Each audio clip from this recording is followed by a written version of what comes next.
friends, welcome back to my channel, and in today's video I will be giving authors a second chance. So these are some authors that I have obviously read previously and I didn't really enjoy their books for various reasons.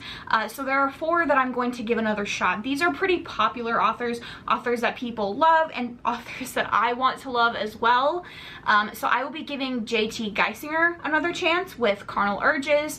I will be giving Onley James another chance by reading Psycho. QB Tyler another chance by reading Always Been You or something along those lines. And then I will also be giving Lauren Asher another chance by reading this Disneyland one. So without further ado, let's get into the vlog portion of the video and see how I feel. Okay friends, I am 25% of the way through 3 books for this video, and I wanted to talk about them before I move on. So I am 25% of the way through Carnal Desires. We'll start with that one. This is the second book in the series and it follows the events of the prologue of the first one. So this follows Sloane and Declan. Don't ask me to remember the names of the other people in the other books. I just, for some reason, happen to remember those. And in the end of the first book, Sloane gets kidnapped by Declan, who is part of the Irish mob. And it's not really clear why. And so we pick up right where that left off, and she is at his penthouse. He is now the leader of the Irish mob after his boss was killed. And it's still kind of unclear, like, why he kidnapped her and why he's keeping her. He's definitely keeping that a secret. Like, he claims that it is because she, 1, is in danger, and 2, she started a war because she was dating a guy in the first book who was part of the Russian mob, and a fight broke out at a restaurant between the Russian mob and some other mob. The hero in the first one was involved in that one, and she was there when it happened, and so they claim that she started it, basically. And they've had a couple of sexual encounters. I'm actually really enjoying this. I'm enjoying it a lot more than I did the first one. My biggest complaint was the first one was that they got together very early on, and I'm at the 25% mark, and they've had a couple of kisses, a little heavy petting, but there hasn't been any hookups. So we'll see how it goes. We'll see if that follows in the steps of the first one, but I'm really enjoying it so far. Hopefully she leaves the room. That's another complaint that I have with, like, these sort of, like, mafia, captor-captive situations, is the heroine tends to stay in the same room or the same house the entire time, and it's just kind of boring. But I'm enjoying it so far. Declan is a very interesting character. He's very broody, and he's completely enamored with her. Their banter back and forth is very fun. So that's kind of my thoughts on that one at the 25% mark. Next up, I am 25% of the way through Psycho. This follows, let me try to remember their names, August and Lucas. And August is a Mulvaney brother, and this is the second book in the series. And the Mulvaney brothers are psychopaths who were taken in by their adopted father, to breed, like, vigilantes, basically. And Lucas is a new psychology professor at the college that August works for, and he is clairvoyant, and they run into each other one day, and he touches August and sees that August is a serial killer, and they spark up, like, a friendship with heavy flirtation on August's part. At this point, where I left off, they are going on a date, I think. He's, like, flirting, he brings him coffee, he brings him lunch, that kind of stuff. I think they're gonna go on a date, but there is something in Lucas's past that involves another serial killer. He used to be a profiler in the FBI. He found out that one of the profiles that he works with was killing Indigenous women, and he brought it to the FBI. They laughed him off, sent him to a mental health facility, and now he is, you know, the professor. at the college. I'm enjoying this. Another complaint that I had about the first one in that series was they hooked up very early on. That one was pretty short. I think it was like 100 pages shorter than this one is. They hook up pretty early on, and I just don't like that. Like, that's a pretty common thing amongst books that I just end up giving up on, or authors that I haven't read from. I read one book by them, they have the early hookup. I don't really enjoy that. So it's not the author's fault, it's just my own personal feelings about romance books. So I'm enjoying this one as well. It's pretty fun. August and his, like, flirtation is very funny, very cute, and I'm definitely enjoying it. And then I'm also 20-ish% of the way through the Disney whatever, Dreamland Billionaires Terms and Conditions, whatever this one is. And it's okay. So this is basically what I'm assuming to be a marriage of convenience between the brother, can I remember his name? Nope, can't remember hers either. So, she is his assistant. He is a employee at his family business, the Dreamland whatever. It's like Disney World, I guess. And the plot line of this whole series is that, like, each of the brothers has a task in their will to become CEO of Disneyland and Dreamland, Disney, whatever it's called. And his is that he has to have kids, and he has to get married and have kids. The beginning of the book, they're planning his engagement party. The bride, who is like basically a setup, ends up leaving, and his assistant, the heroine, steps up and says, "I'm the bride." So they have the engagement party. She moves into his apartment. It's giving very much like The Hating Game, and I hate comparing books like this, like hype books to other hype books, but that's how their banter is, like that's how their relationship is. He's very broody. I'm sure along the way we're gonna find out that he's like half in love with her. We got into his house and I was like completely 100% shocked that one of the walls of his house wasn't the color of her eyes. It's alright, like it's not anything special. Like, I think the fact that I'm reading two books that have other interesting things going on is like really affecting my enjoyment. I'm not typically like this contemporary enjoyer. Like, I don't tend to love just like straight contemporary linear stories like this. So it's not shocking that at the 20% mark I'm just kind of ambivalent about it. But like, if I had to rate my enjoyment levels, I would definitely say the Psycho is first, which is a shocker to me, because I really thought that it was going to be another early hookup, because I read all these reviews that were like, oh, it's so sweet. It is very sweet. August is so adorable. So that's my first one. Then I would say Carnal Urges, and then I would say Dreamland, Disneyland, whatever. So I'm going to come back and update you when I'm 50% of the way through one of them, and then we'll finish that one out, and then we'll go on to the next ones. I just didn't feel like filming last night, and so I was in bed reading, and I was like, I don't feel like filming, and I need to update at the 25% mark, so let me get through. So I just picked up the next book and the next book and the next book. So I am kind of iffy about Always Been You, just because I hated the first book that I read by QB Tyler. Like, it was terrible. And I read a similar story by B. Celeste that I really loved, that I think was done right. So it's gonna be hard for me to like not compare the two, even though I don't like comparing the two even though I don't like comparing books like in videos and stuff, unless they're like dupes. I do it in my head all the time. So I'm gonna get probably 50% of the way through Carnal Urges, and then we'll come back and I'll update you. But I'm hoping that like Psycho is everything that I want. So also Disneyland, whatever, I need to figure out the name, is like almost 500 pages, which just seems like a travesty. I hate overly long romances. Like, what reason do you have to be over like 350, 375 pages if you're a contemporary romance?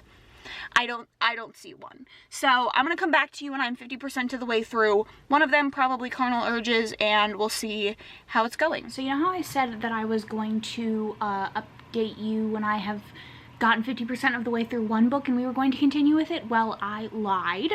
I am 50% of the way through 2 books, and I want to update you because I want to continue. So 50% of the way through Psycho and Carnal Urges.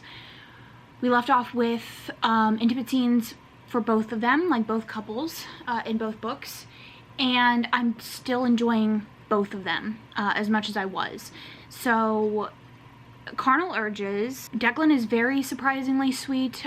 The heroine, can't remember her, Sloane, she is great. I think she is believably strong, vulnerable when she needs to be, and Declan is just like the soft little mafia boy who's obsessed and kind of in love and doesn't want to admit it, and their intimate scene was great, and I'm really enjoying it. The amount of time it took for them to get together, I'm still interested in the couple and where it's going to go. We did have a possible almost baby, which I'm very happy didn't happen, because I would have DNF'd the book, but I'm enjoying it. There was a hospital scene where Declan was very upset. It could be like a 4 to 5 stars, depending on how the rest of the book goes. And then I'm halfway through Psycho. Like I said, we have had an intimate scene between our couple. This I am enjoying. I'm excited to see how the plot goes. I'm still interested in where the story is going, despite them already being together. I think August is such a sweetheart, and I enjoy the dynamics of the family, what the family means, and like the overarching plot, and I'm excited to see what happens with this other serial killer. I did read a little bit more of the Disneyland book, but not like enough to actually update you on. But I'm really enjoying Psycho and Carnal Urges, and I kind of knew when I read the first books, like when I read the books, the first books in both of these series, that I enjoyed the author, but the fact that they had the early hookups was going to be a deterrent for me, and I knew that I would probably enjoy something from either of them, you know, something else from either of them, so I'm excited to continue, and hopefully the rest of the books in the series I like them like I like these, not like the other ones. So I'm gonna come back when those are done, or when I've gotten 50% of the way through something else, and we will talk. Okay friends, I have finished 2 books, and one we need to talk about. We need to talk about all 3 of them, but I finished Carnal Urges and it was 5 stars. It was so fucking good. I loved it. Like, their relationship was perfect. I think that they played so well off of each other, and they just understood each other's like vulnerabilities and strengths, and their sexual dynamic was like one of the hottest I've read in a while. As I'm reading more romance, I'm enjoying sex scenes less and less. Like, it's becoming less and less important for me, and I'm getting to a point where I think that the sex is important, and it's important for my reading experience, but like sometimes I just skip scenes. It just is what it is. But this, like, I loved their dynamic. It always felt new and fresh and interesting, and like, I love them. I loved the heroine, and the hero was just obsessed, and I think that they were, especially the hero, was willing to be open and vulnerable with the heroine and talk about his feelings, and I loved all the mafia elements. I'm definitely interested in continuing this series.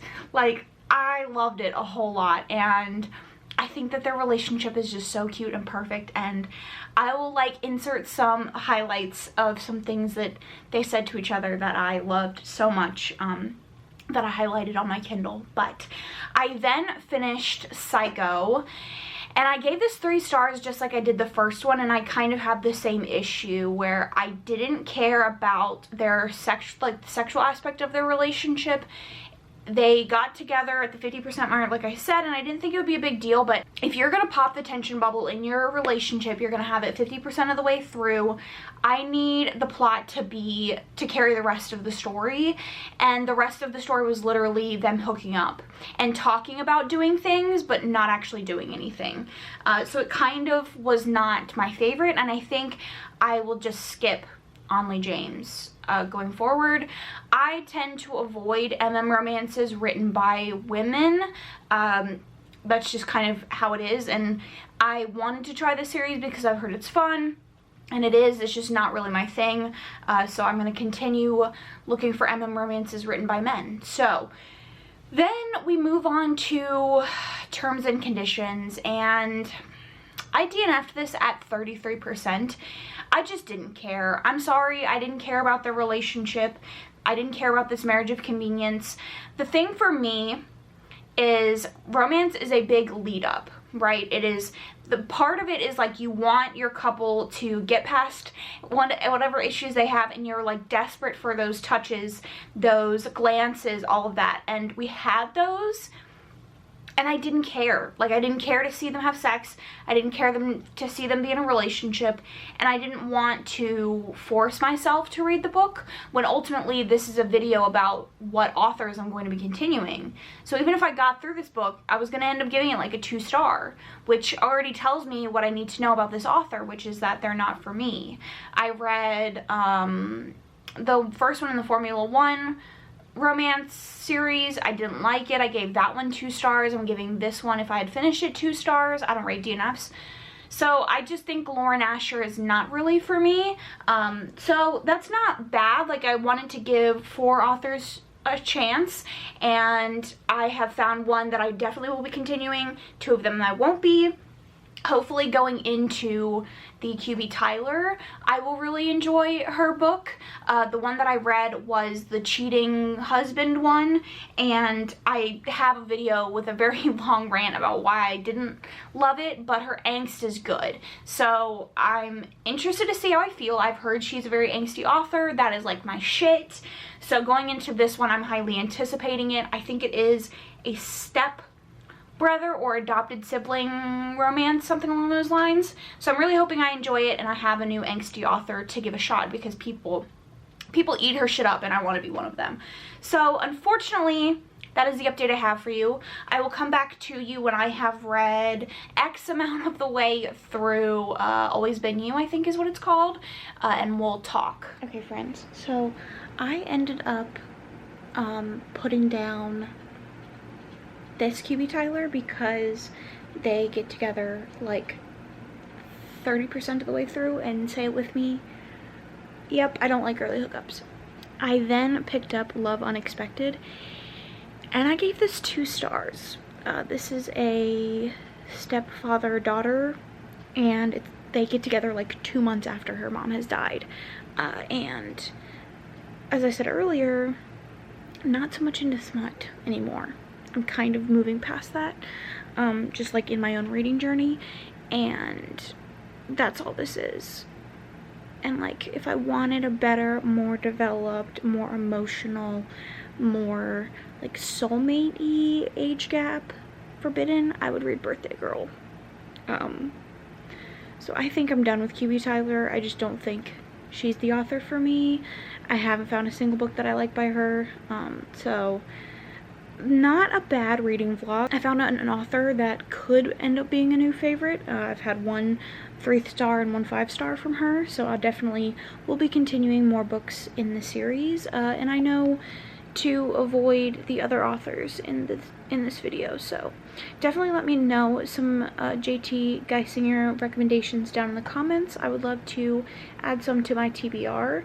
I will definitely continue that series. So aside from that, if she has other books, if you have any thoughts about the authors that I read in this video, or authors or books from them that you think I should give a 3rd chance, if you want to see another video like this one, definitely let me know. If you don't have anything to say, leave a broken heart down in the comments. If you are looking for more content from me, you can check out my Instagram and my podcast Instagram. You can also check out my podcast on all your favorite streaming platforms. Do not forget to subscribe if you want to see more content like this. Thank you so much for watching, and I will catch you guys in my next one.